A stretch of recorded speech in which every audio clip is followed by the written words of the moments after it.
നമ്മുടെ ഈ രൂപതയ്ക്ക് ഈ ജൂബിലി വർഷത്തിൽ നമ്മൾ 25 വർഷങ്ങൾ പൂർത്തിയാക്കി 50-ാം വർഷത്തിലേക്ക് നമ്മൾ കടക്കുമ്പോൾ നമ്മൾ നന്ദിയോടെ ദൈവത്തിൻ്റെ മുമ്പിൽ ബലിയർക്കുമ്പോൾ എനിക്കും പറയാനുള്ളത് അത് മാത്രമേ ഉള്ളൂ.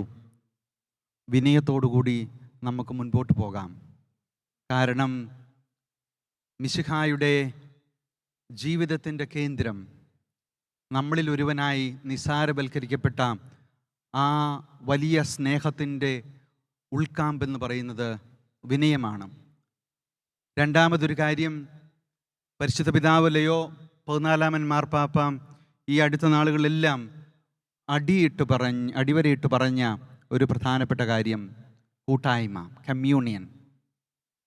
നമുക്ക് പലപ്പോഴും പല അവസരങ്ങളിലും വളർച്ചയിൽ മുൻപോട്ട് പോകുമ്പോൾ നമ്മുടേതായിട്ടുള്ള അഭിപ്രായങ്ങൾ, നമ്മുടേതായിട്ടുള്ള ദർശനങ്ങൾ ഉണ്ടാവുക സ്വാഭാവികമാണ്.